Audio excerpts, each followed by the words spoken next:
Hello viewers, তো আমি নিয়ে চলে এসেছি ইতিহাসের ৩৪৮ পাতা থেকে। দেখি কতদূর করতে পারি। তো তোমাদের দেখিয়ে দিচ্ছি অ্যান্সারগুলো কী হবে। তো ডাইরেক্ট আমি অ্যান্সারগুলো বলবো। যেমন দেখো, এই জীবনের ঝরাপাতা গ্রন্থটি হলো একটি আত্মজীবনী। তারপরে ভারতে ফুটবল খেলা পরিবর্তন করেন ইংরেজরা।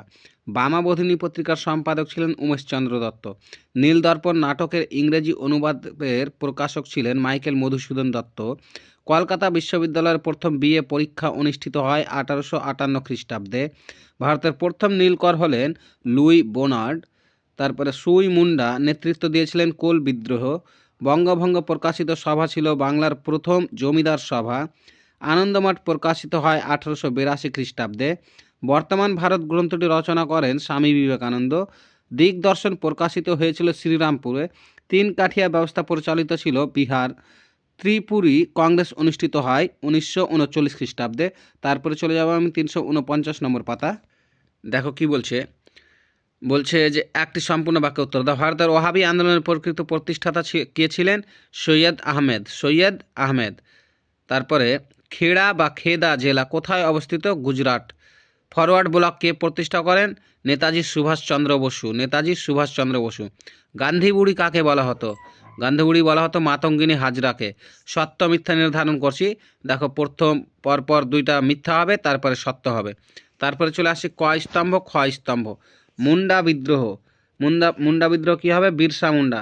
তারপরে হবে to India my native land, এটা হয়ে যাবে তোমার হেনরি লুই ভিভিয়ান ডিরোজিও।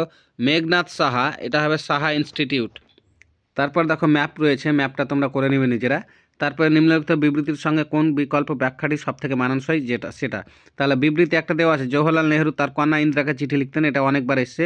তো তোমরা এই 3 দাগেরটা হয়ে যাবে, যেটা চিঠির মাধ্যমে পিতা তার কন্যাকে বিশ্ব প্রকৃতি ও বিশ্ব ইতিহাস সম্পর্কে সচেতন করতেন। তারপরে একটা বিবৃতি রয়েছে, বিবৃতির অ্যান্সারটা হয়ে যাবে গান্ধীজি নারী সমাজকে এই আন্দোলনে যোগ দেওয়ার আহ্বান জানান। তারপর বিবৃতির সি দাগেরটা, এটার 1 নম্বর অ্যান্সার হয়ে যাবে স্বাধীনতার পর প্রথম 5 বছর উদ্বাস্তুদের ত্রাণ ও পুনর্বাসনের উপর জোর দেওয়া হয়। এগুলো কোশ্চেন বারবার রিপিট হয়েছে কিন্তু টেস্ট পেপারে। তারপরে তোমরা দেখতে পাবে পরের চলে যাব সেট। আমরা পরের সেট বলতে ইসলামের ইতিহাস রয়েছে, ইসলামের ইতিহাস দেখে নিব আমরা। ইসলামের ইতিহাসে প্রকৃত স্পেনের রক্ষাকারী বলা হয় তৃতীয় আব্দুর রহমানকে। আচ্ছা, কারবালার যুদ্ধ সংগঠিত হয় মুহররম মাসে। পারস্যের রাজধানী ছিল কি হবে? মাদাইন। পঞ্চম পবিত্র খলিফা ছিলেন কে? দ্বিতীয় ওমর। আব্বাসীয় খিলাফতের শাসনকাল শুরু হয় 750। তারপরে একটি সম্পূর্ণ বাক্য উত্তর। জনু রাইন শব্দের অর্থ কি? এটা হবে কি একটা প্রশ্নটাই মিস্টেক আছে, যাই হোক। তো দুই জ্যোতির অধিকারী জুন্নু রাইন, এটা হতো হয়তো প্রশ্নটা। দুই জ্যোতির অধিকারী। ইবন খালদুন কে ছিলেন? একজন আরব মুসলিম পণ্ডিত।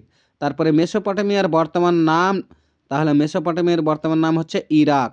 আর খালিফা যুগ শুরু হয় কবে?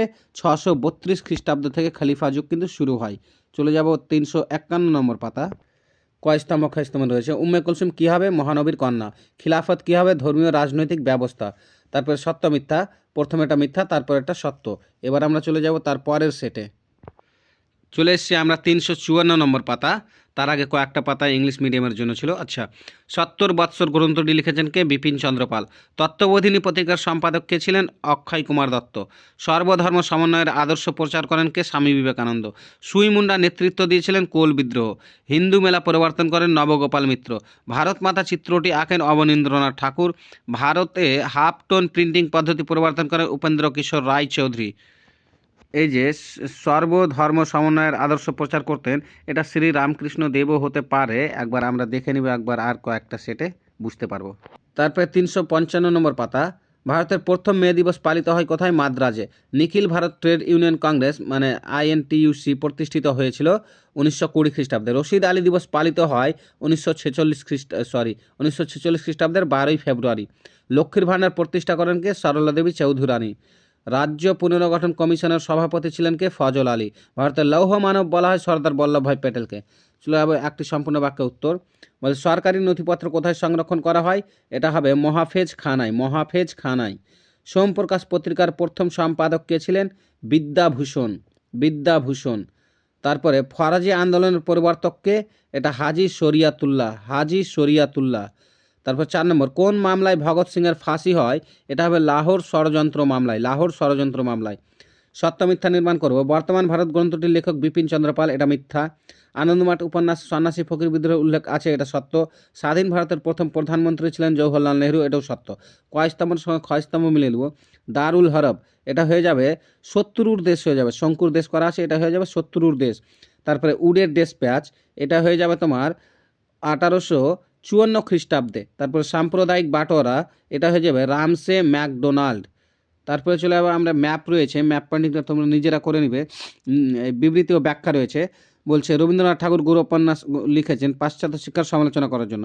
তারপরে 1857 খ্রিস্টাব্দে মহাবিদ্রোহের ভারতের সর্বশ্রেণী মানুষ অংশগ্রহণ করেন, এটা 1857 খ্রিস্টাব্দে বিদ্রোহ সিপাহীদের বিরুদ্ধে ভারতের সর্বশ্রেণীর মানুষ ঐক্যবদ্ধ হয়েছিল। পরের প্রশ্নে চলে যাব। ভারত সরকার 1929 খ্রিস্টাব্দে মিরাট ষড়যন্ত্র মামলা শুরু করেন, এর উদ্দেশ্য ছিল বিপ্লব বিরোধী দমন করা। তারপরে আমরা চলে আসবো ইসলামের ইতিহাস, 356 পাতাতে রয়েছে, বলছে যে সঠিক উত্তরটি নির্বাচন করো। হজরত আবু বক্কর খলিফা ছিলেন, এটা হবে 2 বছর।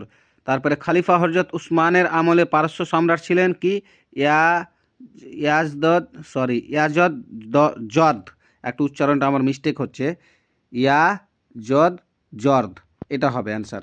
তারপরে চলে যাবো আমরা পরের পাতা 357, বলছে উমাইয়া যুগের রিয়েল আর্কিটেক্ট বলা হয়, এটা হিসাম লেখা আছে, আবার অনেক বইয়ে আমি দেখছি যে আব্দুল মালিক, তাহলে আব্দুল মালিকটাও তোমরা করে নিতে পারো, একটু মিলিয়ে নিবে নিজেরা, হিসাম অথবা আব্দুল মালিক। আব্বাসীয় বংশের প্রকৃত প্রতিষ্ঠাতা ছিলেন কে? আল মনসুর হতো, আল মনসুরা লেখা আছে। আচ্ছা, ফাতেমি বংশের শাসন প্রথম শুরু হয়েছিল ইজিপ্টে। তারপরে চলে আসি, বলছে রিদ্দার যুদ্ধ কি? রিদ্দার যুদ্ধ তোমরা নোট বইয়ে বা টেক্সট বইয়ের মধ্যে পেয়ে যাবে, এটা কি। তারপরে পঞ্চম পবিত্র খলিফা কাকে বলা হয়? দ্বিতীয় ওমরকে বলা হয়। কত সালে খলিফা আল মামুন বাইতুল হিকমা প্রতিষ্ঠা করেন?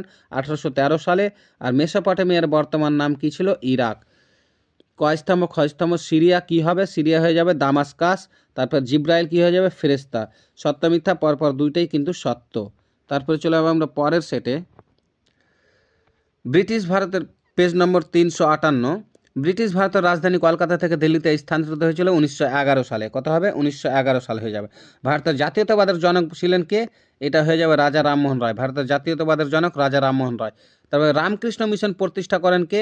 বিবেকানন্দ। রামকৃষ্ণ মিশন প্রতিষ্ঠা করেছিলেন কে? বিবেকানন্দ, বলতে স্বামী বিবেকানন্দ। কোল বিদ্রোহের নেতা ছিলেন কে? সুই মুন্ডা।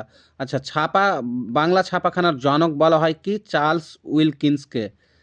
তারপরে রাচেল কারসন যুক্ত ছিলেন পরিবেশ ইতিহাসের সঙ্গে। নীল বিদ্রোহ প্রথম ছড়িয়ে পড়েছিল কৃষ্ণনগরে। দেশপ্রাণ নামে পরিচিত ছিলেন বীরেন্দ্রনাথ শাসমল হবে এটা, দেশপ্রাণ নামে পরিচিত। ইয়াকা আন্দোলনের নেতা ছিলেন মাদারি পাসি হবে, এটা মাদারি পাসা লেখা ছিল, মাদারি পাসি হবে। তারপরে অশ্বিনী কুমার দত্ত গঠন করেন, এটা হবে স্বদেশ বান্ধব সমিতি। তারপরে চলে আসবো, স্বদেশী ও বয়কট আন্দোলন শুরু হয়েছিল 1905 খ্রিস্টাব্দে। নারী কর্ম মন্দির 1921 খ্রিস্টাব্দে প্রতিষ্ঠা করেছিলেন কে? উর্মিলা দেবী। ভারতের লৌহ মানব নামে পরিচিত, এটা তোমরা অবশ্যই জানো, সর্দার বল্লভভাই প্যাটেল। তারপরে একটি বাক্য উত্তর। বাংলার প্রথম সংবাদপত্রটির নাম হচ্ছে হিকির বেঙ্গল গেজট। বাংলার প্রথম সংবাদপত্রটির নাম হিকির বেঙ্গল গেজট। 1857 খ্রিস্টাব্দে সিপাহী বিদ্রোহের প্রথম শহীদ কে ছিল? মঙ্গল পাণ্ডে। দামিনী কোহ বলতে কি বোঝো? দামিনী কোহ বলতে বলা হয় পাহাড়ের প্রান্ত দেশ। ভারতীয় সংবিধান কবে কার্যকরী হয়? ভারতীয় সংবিধান কার্যকরী হয়েছিল 1950 সালের 26শে জানুয়ারি। সত্য মিথ্যা দেখো, পরপর দুইটা সত্য রয়েছে, তারপর একটা মিথ্যা রয়েছে। এবার চলে যাবো পরের পাতা আমরা 359। কয়স্তম্ভ ক্ষয়স্তম্ভ? দীনবন্ধু মিত্র কি করেছিল? নীল দর্পণ। দক্ষিণারঞ্জন বসু কি করেছে? দক্ষিণারঞ্জন বসু ছেড়ে আসা গ্রাম। লালা হরদয়াল কি হবে? গদর পার্টি। তারপরে মানচিত্র রয়েছে, মানচিত্রের পরে বিবৃতি রয়েছে, বিবৃতিটা করে নিব আমরা। বিবৃতি, জওহরলাল নেহেরু তার কন্যা ইন্দিরাকে চিঠি লিখতেন, এটা বারবার আসছে। চিঠির মাধ্যমে তিনি তার কন্যাকে বিশ্ব প্রকৃতি, এইটা হয়ে যাবে 3 নম্বরটা। 1 নম্বর লেখা রয়েছে ঠিকই, কিন্তু 3 নম্বর চিঠির মাধ্যমে তিনি তার কন্যাকে, এইটা অ্যান্সার হবে। বিবৃতি, আম্বেদকর পুনা চুক্তি মেনে নিতে বাধ্য হন কিসের জন্য? আমরণ অনশনের জন্য গান্ধীজির জীবন সংশয় দেখা দেয়, সেই কারণে। বিবৃতি সি দাগেটা দেখো, দেশীয় রাজ্যগুলি অধিকাংশই ভারতভুক্ত হয়েছিল, এটাও তোমরা করেছো, বল্লভভাই প্যাটেলের দৃঢ় নেতৃত্বের ফলে রাজ্যগুলি ভারতভুক্ত হয়েছিল, এটা অ্যান্সার হয়ে যাবে। তারপরে আমরা চলে যাব পরের ইসলামের ইতিহাসে চলে যাব। খোলাফায়ে রাশেদিনের যুগ স্থায়ী হয়েছিল কত? 30 বছর। হিজরি সন চালু হয় ওমর রাদিয়াল্লাহু তাআলা আনহু থেকে। আচ্ছা, ইসলামী দুনিয়ায় নবীজির কর্তৃত্ব ছিল 10 বছর। উমাইয়া যুগের রিয়েল আর্কিটেক্ট বলা হয় আব্দুল মালিক অথবা হিসাম, তোমরা এই দুটার মধ্যে একটা বেছে নিতে পারো, করে নিতে পারো। মিশরের শাসন কায়েম হয়েছিল ফাতেমীয়দের। আচ্ছা, তারপরে একটি বাক্য উত্তর, বাব উল ইলম কাকে বলা হতো? হযরত আলী রাদিয়াল্লাহু তাআলা আনহুকে। হযরত আলী রাদিয়াল্লাহু তাআলা আনহুকে। আবু বকর এর আমলে রোমান সম্রাট কে ছিলেন? প্রথম পোর্তাকিলিয়াস। মেসোপটেমিয়ার বর্তমান নাম কি? ইরাক। আরবরা কার নেতৃত্বে সিন্ধু দেশ জয় করেন? প্রথম মুহাম্মদ বিন কাসিমের নেতৃত্বে। তারপরে কয়স্তম্ভ ক্ষয়স্তম্ভ। কুরআন সংকলন কি হবে? এটা কুরআন সংকলন তোমার হয়ে যাবে এই যে ওসমান গনি। তারপরে আকসা মসজিদ হয়ে যাবে ইয়াজিদ ইবনে সাবিত। সরি, এটা হবে আমার মনে হচ্ছে যে আব্দুল মালিক ইবনে মারওয়ান। সত্য মিথ্যা, প্রথমটা সত্য তারপরে প্রথমটা মিথ্যা তারপরে সত্য। চলে যাব আমরা পরের সেটে, এর পরের ভিডিওতে দেখা হবে পরের সেটে। তাহলে আজকে হলো আমাদের 361 পাতা 60 পাতা পর্যন্ত।